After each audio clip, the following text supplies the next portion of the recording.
Back in 2020, Garmin released the GTN 750 Xi. It's a very powerful navigational unit and quite an upgrade over its predecessor, but it comes with some added complications. Let's dive in together on how to use the Garmin GTN 750 Xi.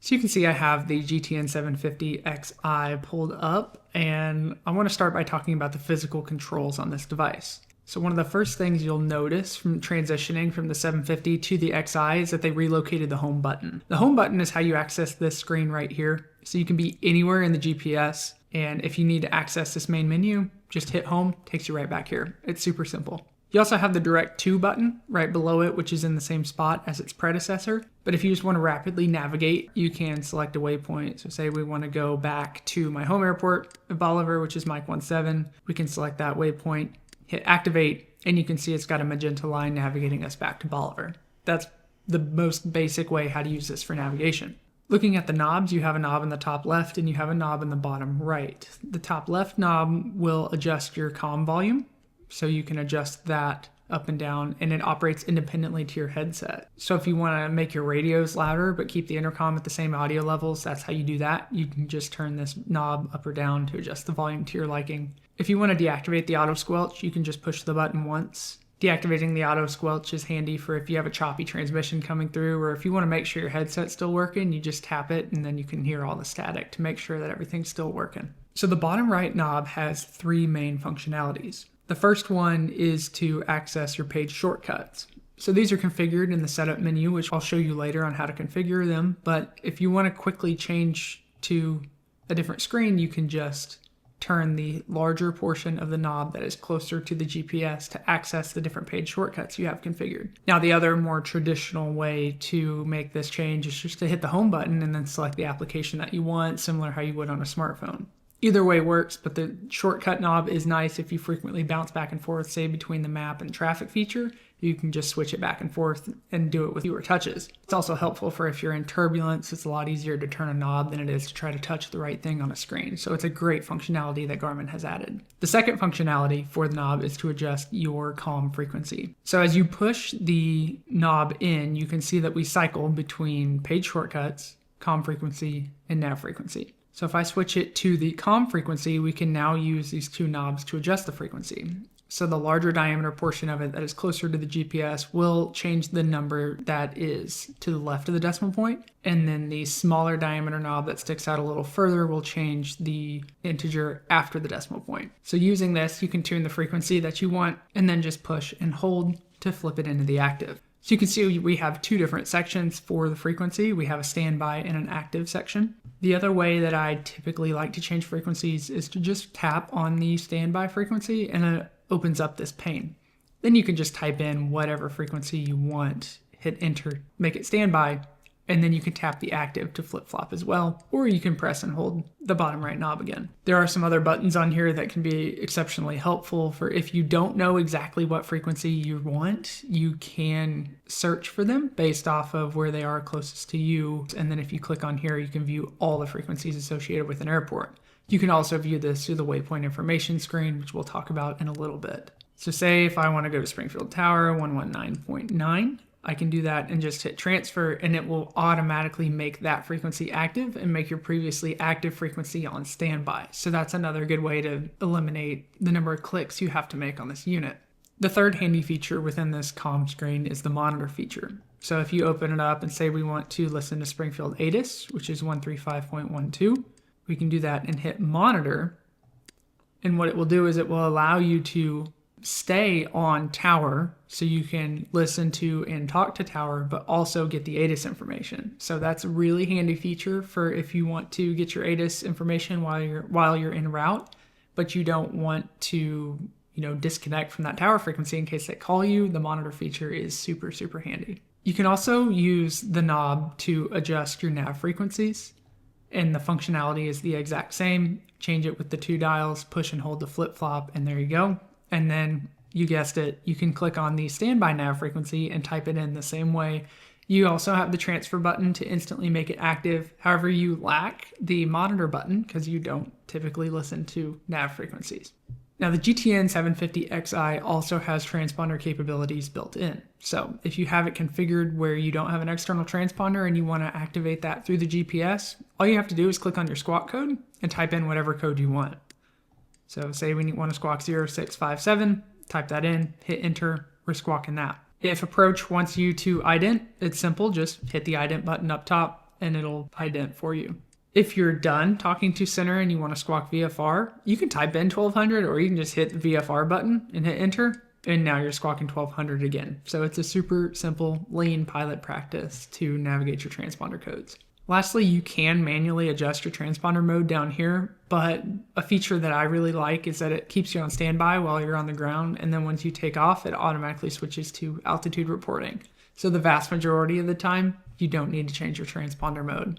If you have the flight ID modification enabled on your GPS, you can change that here. However, I'm not going to go into much detail on that because most of us don't change our call signs. Let's move on to talk about audio panel integration on the GTN 750Xi. So if you want to access your audio panel, you just hit the button at the top of the screen, and you can see that we have several options that are available to us. If you have a dual comm setup, you can access toggling between those two from right here. You can monitor both COM 1 and COM 2 by pressing COM 2. However, you can only talk on one COM at a time. So tapping on COM 2 will make you monitor COM 1 and talk to COM 2.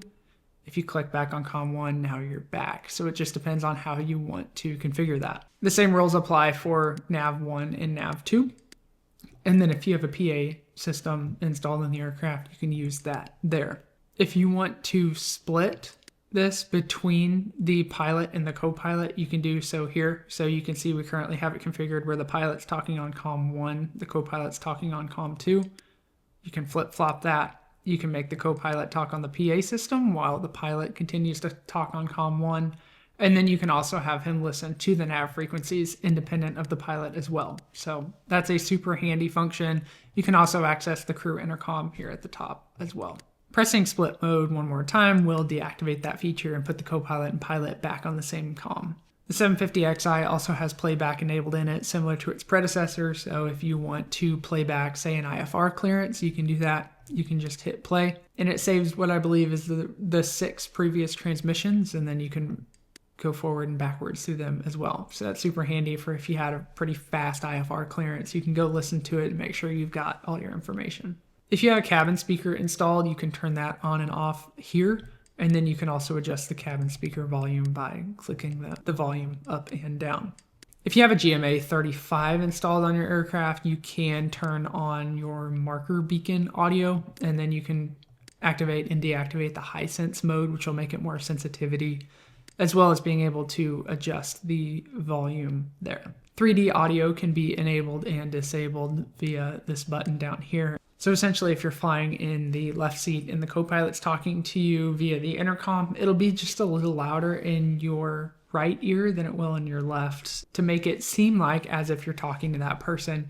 It's the same thing with the passengers as well, where their voices will sound like they're coming from behind you. That's just a matter of personal preference. It's kind of copying Apple's spatial audio, just to a less precise extent. So now that we have covered the audio panel settings, let's move on to the intercom settings. You can click the intercom button here at the top of the screen, and this is where you can adjust the individual person's volume. So you have individual control of the pilot's volume, individual control of the co-pilot's volume, and then it does group passengers as one, but you can adjust their volume as well. This is particularly handy for if, say, your pilot and co-pilot have different headsets with different gains on them, then you can individually adjust the volume without, making one of them super quiet or one of them blowing the eardrums out of the other. So the arrows here will indicate who can talk to who on the intercom. So if you just want the pilot and the co-pilot to be able to talk to each other and the passengers to operate on their own little planet, you can do so. You can also, if you want to make the co-pilot talk to the passengers, say to tell them, they'll be landing in 30 minutes, you can hit that green arrow, and now the co-pilot can talk to both the pilot and the passengers. If you want everybody to be able to talk to each other, you can turn on all the arrows. It just depends on how you want it to be configured for the situation that you're in. You can also change who listens to what music. So say if the pilot and co-pilot want to listen to different radio stations, or if the passengers want to listen to a different radio station than the pilot and co-pilot, you can delegate that as well. And you can also hand off telephone access. So the guys up front could dial in a phone call for a passenger and then transfer that back to the passenger once the other person answers. There's all sorts of different options that you can do to increase passenger and pilot comfort. One helpful feature of the 750xi is that you can group the co-pilot with the passengers here. So if you have a passenger sitting in the right seat that wants to only be able to talk to the people in the back seats, you can just hit that instead of having to constantly switch back and forth with the arrows. Now that we are done with all things audio, let's move on to the heart of this GPS, which is located in the map. Zooming the map can be done in a couple of different ways. You can either use two fingers to pull them together, spread them apart to zoom like you would on a smartphone. However, I typically just like to use the buttons in the bottom right corner of the unit. They seem to be in pretty good intervals, and if you need to zoom out, you just tap it a bunch of times, vice versa. You can also use the small knob to zoom it in. However, if you're going to use the large knob, that's going to change your page shortcut, so just keep that in mind. If you want to explore the map other than your current location, you can enter panning mode by dragging the map, and you can see you have this pointer. Now, wherever the pointer is going to show the information down here underneath where it says you're in pan mode. So you can see that this pointer, relative to your location, you have a bearing 2 of 204 degrees. It's 3.4 nautical miles away, and the approximate elevation of that point is 1,266 feet. You can also create a waypoint directly from here, which we're going to cover in more detail here in a little bit. If you are navigating off of VORs or shooting an ILS, your CDI button down here will be able to swap you from GPS navigation to nav navigation. So that's how you make that change. And then if you need to adjust your OBS heading bug, you can do that here. However, I still prefer to do that on my PFD. So whether that's an Aspen screen or a G5 or a G500, G3X Touch, anything like that, that's probably where you're going to change your heading bug from, but you do have the option here if you want to do that. So from the map, we can move on to the map menu section because the map is highly configurable. We will start with being able to change the user fields, which are these 4 fields that pop up in each corner of the map. These are the same fields that would show on the GTN 650's default nav screen if that's something that you're used to. This is the default configuration for these fields, but say if you want to substitute one out, you can do so. And there are all sorts of options available. You can change these to anything that you want, and you can also insert page shortcuts through here. I find that to be a little redundant since you can just change it with the bottom right knob, but if that's something that you want to do, you want to be able to constantly go back and forth between map and traffic, you can configure that. So this is strictly up to personal preference. Now, the map setup screen has all sorts of different customizable features that I typically leave default except for 2 things. The first thing that I like to change is turning on TFRs. So although this shouldn't be your primary source for figuring out where TFRs are, it's always best practice just to make sure they are on the map so you can avoid them if they're on there. The second thing that I do is I change my weather source to FSB from SiriusXM. Unless you have a SiriusXM or a Connect subscription, then I would recommend you do the same thing. Looking at map overlays, this does allow you to overlay some weather and traffic data over your existing navigational data, but you need to do it tastefully because the map can get really busy in a hurry. The topographical feature is on as standard, which I do appreciate. Even though I live in a pretty flat area, it's nice to know you can visually see when it gets hillier or mountainous when you're flying. If you're really worried about terrain, say clearance from wires and towers, mountaintops, stuff like that, you can turn on the full-blown terrain map and that will give you shading based off of your clearance. So if you start getting too close to wires and stuff like that, it will start shading them red. Now you can only have terrain or NextRad turned on at one time. You can't have both overlays active at once. If you're using FSB, you have to select what source you want to use. I typically use combined, which will give you a lower resolution image for the entire continental US, but then it'll give you a higher resolution image when it gets closer to you, since FSB towers are limited in the amount of data that they can transmit. If you have SiriusXM or Connext, this will just be turned on or off and you'll get a full resolution radar image for the entire country. You can activate different airways from here as well, so you can do all high or low levels. I don't fly airways, so I typically leave that off. If you have an onboard storm scope, you can overlay that here Same with an onboard radar. However, you can only have radar, terrain, or NextRad turned on. If you want to overlay your chart, if you're shooting an instrument approach and you want to see a georeferenced chart on the map, you can activate that there. And then you can also view ADS-B traffic overlays here as well, which I like to leave on. So typically what I leave when I'm flying is topographical, combined NextRad, and traffic. This gives you a nice tasteful map of some information, but not too much information. So we can zoom out and you can see the storms down here on the East Coast. This dark shaded area is the regional coverage, so this will be showing the higher resolution image.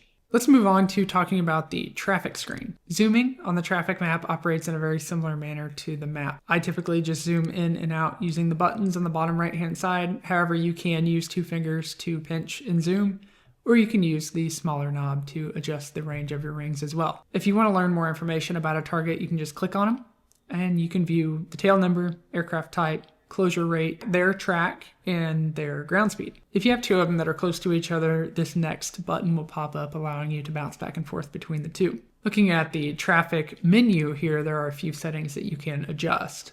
First one is going to be your TCAS mode, so you can turn that on and off. I typically leave TCAS turned on unless I'm flying the Fisk arrival into Oshkosh or I'm flying in formation with another airplane, because those traffic warnings get pretty annoying. So down here you can adjust your altitude filter. You can include or exclude relevant traffic based off of their proximity to you. So normal has a tolerance of plus or minus 2,700 feet relative to your location. Above has a tolerance of minus 2,700 feet to plus 9,900 feet, so it'll include more traffic above you. Below will include traffic 9,900 feet below you and 2,700 feet above you, or you can have unrestricted to view all of the target. I typically like to leave this on normal because I really only care about planes that are within 2,700 feet of my altitude.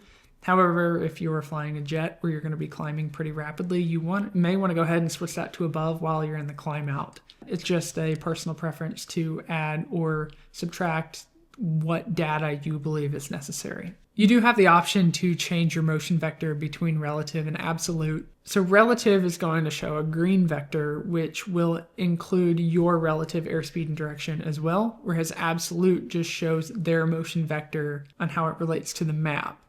I typically like to leave it on absolute, and I like to leave a short vector. However, if you want to increase the distance or the duration of that vector, you can do so here.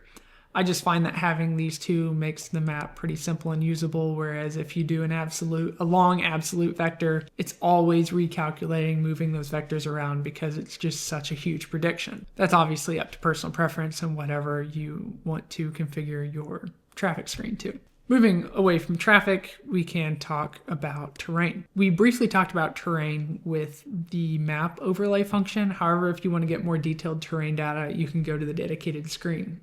Zooming in and out is the exact same functionality as the traffic screen. So you can either push the buttons, use the knob, or pinch and drag. What terrain does is it shades different features based off of your relative altitude clearance to it. So you can see here on the simulator, I can start to decrease my altitude, and you can see some of these obstacles start to turn yellow, giving me caution. You can see the ground starting to turn yellow, the obstacles will turn red, and now the ground will turn red. So you can view these scales to, say, the ground and the obstacles here in the bottom left-hand section. You can activate and deactivate these scales in the menu setting. So you can adjust the view of your terrain. So if you only want to view terrain in front of you in an arc, you can do so there as well, or you can view it in 360.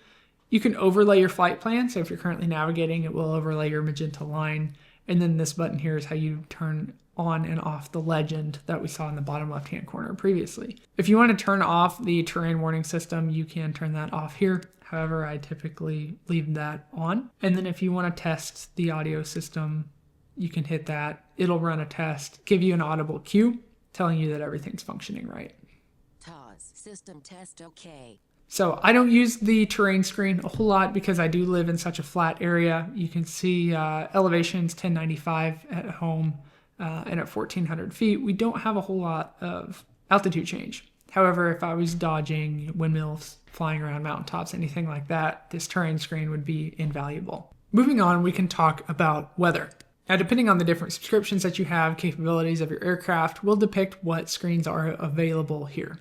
What I'm going to do is a top-level overview of each of these sections, and then if you want to learn more about weather, check out the advanced guide to weather up here that I made for the GTN 750Xi. Moving into SiriusXM weather, if you have a SiriusXM subscription, you have a vast array of information available to you.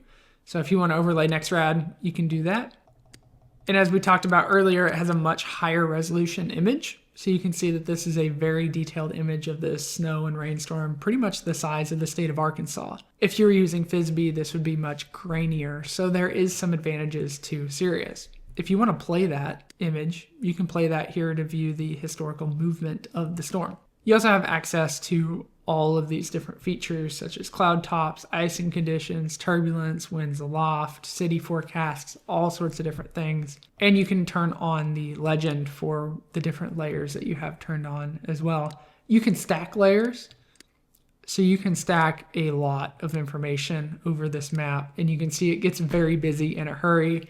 And your legend over here gets very busy as well. So I would recommend only activating the areas that you're going to use, but if you want to have them turned on, hey, I can't stop you.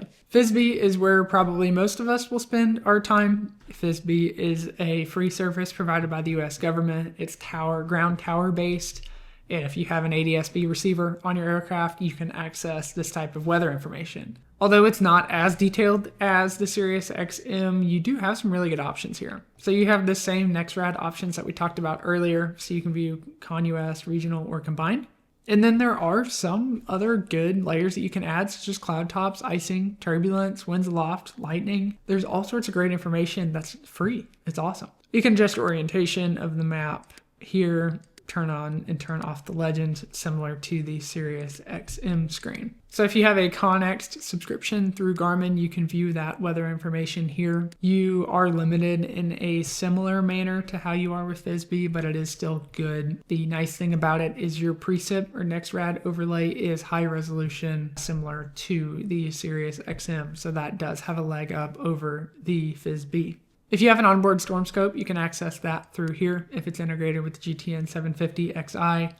So you can see we have kind of an arc. You can zoom in and zoom out to see where the storm is relative to your location. And if you want to view it 360 degrees, you can do so from there as well. You can also have radar integrated in with your 750Xi as well. I don't have any radar experience, so I'm not going to go into any detail on this, but you can control that radar from here and then overlay the information from that on your map if you're dodging thunderstorms. Obviously, it's not recommended to use historical data, so FSB, SiriusXM, or Connext data for navigating around storms. Always talk to ATC if you're trying to do that, or have an onboard radar to give you the best visibility. So let's move on to talk about charts. If you're on the ground, charts will default to the airport that you're at.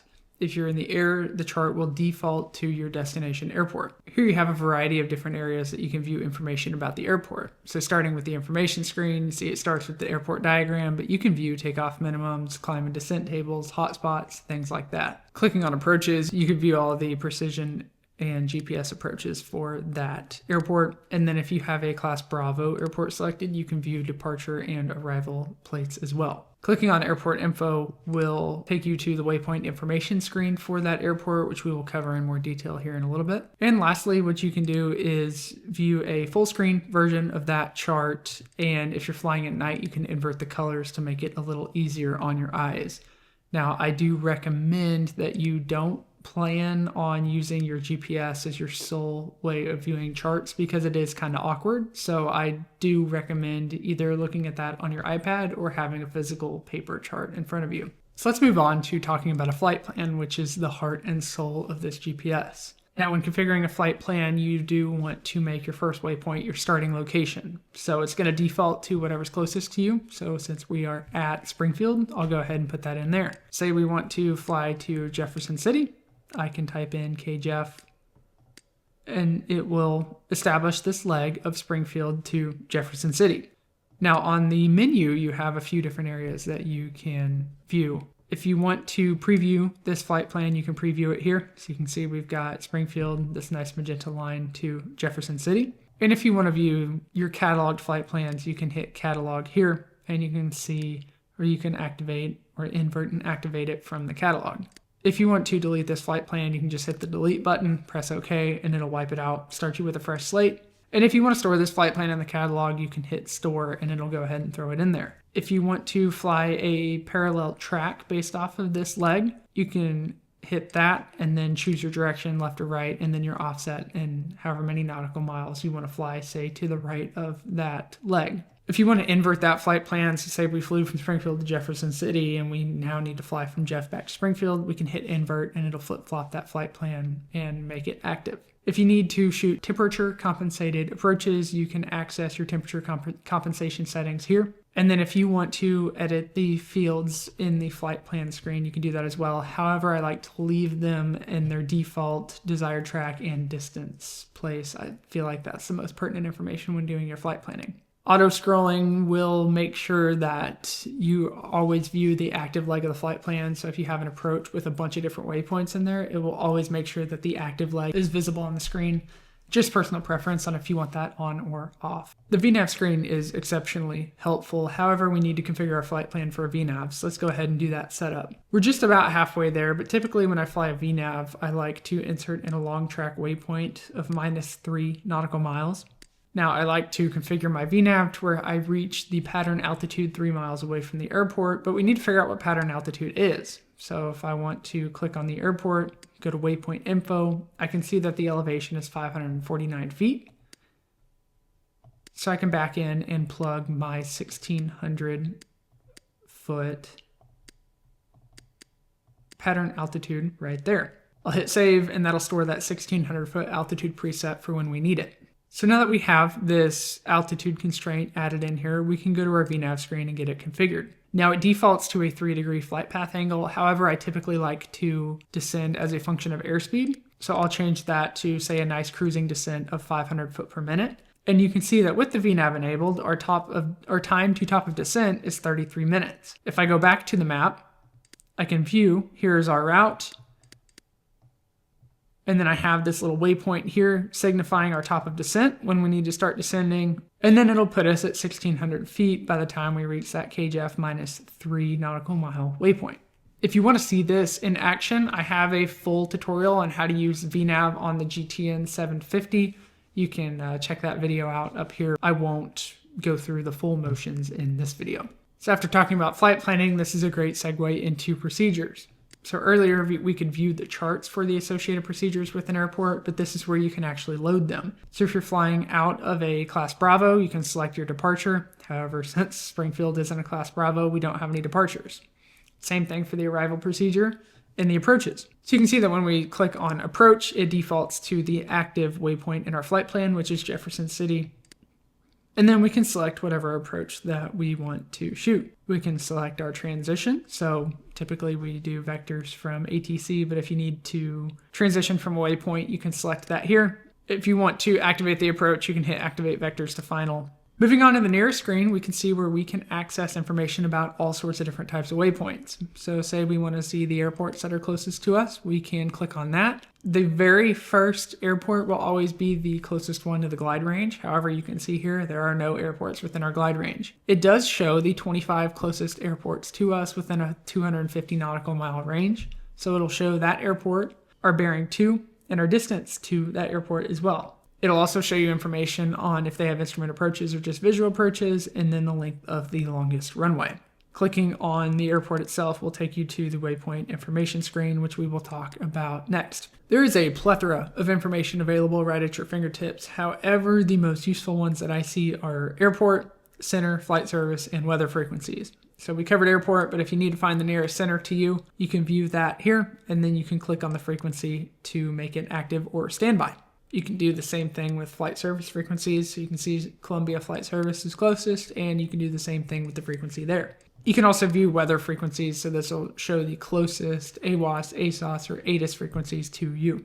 Moving on to Waypoint Info, you can see that there's a lot of different information available to us as well. So if we want to view information about, say, an airport, we can click on that, and we can see that it defaults to the active airport in our flight plan. But if we want to change that, we can select whatever identifier we want to. Info just has general information about the airport as well as a shortcut to view the charts. Preview allows you to view the airport layout and the different runways. Procedures allow you to view and load the procedures for that airport. Runways give you information about different runways, so whether it's pilot controlled lighting or not. Frequencies show you all the frequencies associated with that airfield. Weather data will import the latest METAR if you're connected to some sort of a weather source. And lastly, NOTAMs will be available if there are any for that airport. You can view the same thing for desired intersection. VORs, this is a good way to get your VOR frequency if you don't know it. Here you can view information about user waypoints. You can see I've got Oshkosh in here, but there are 4 different ways to add user waypoints into the GTN 750. If you want to view all 4 of those ways, click the video up here in the top right-hand side of the screen, and I have a full tutorial on the 4 different ways to import waypoints into the 750. In the services window, you can view a variety of different external services that are available through the GPS. So if you have a Zap phone connected through Connext, you can view that there. You can send SMS text messages through that. If you need to configure your XM radio, you can do that through here. So it's very similar to XM radio in your car. If you want to send position reports, you can do that here as well. However, this is probably less important now that FlightAware and Flight Radar 24 use ADS-B data. So most of us probably aren't sending position reports anymore. And then you can access your contacts for your phone through here if you need to.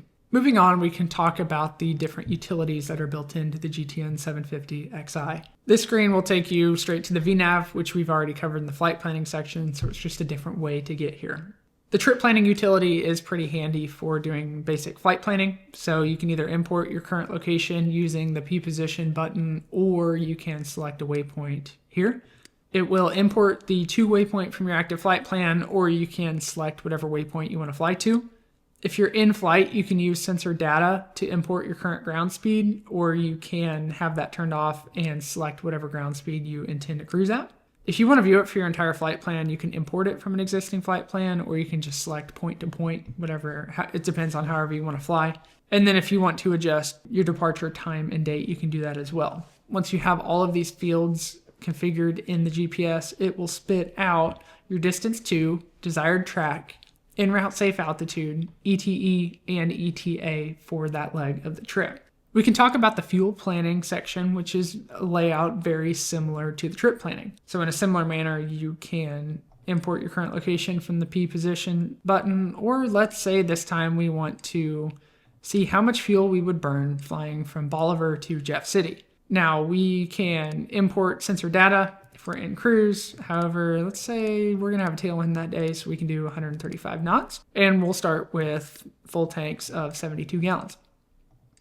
After we've imported our fuel flow, you'll see that we will need 8.5 gallons to fly from Bolivar to Jeff City. We'll have 63.5 gallons remaining, which is a 4.5 hour reserve. Our total range at 71.9 gallons now is 693 nautical miles at a fuel efficiency of 9.6 nautical miles per gallon. This also gives us an endurance figure for how long we can fly with the amount of fuel that we have on board at the ground speed provided.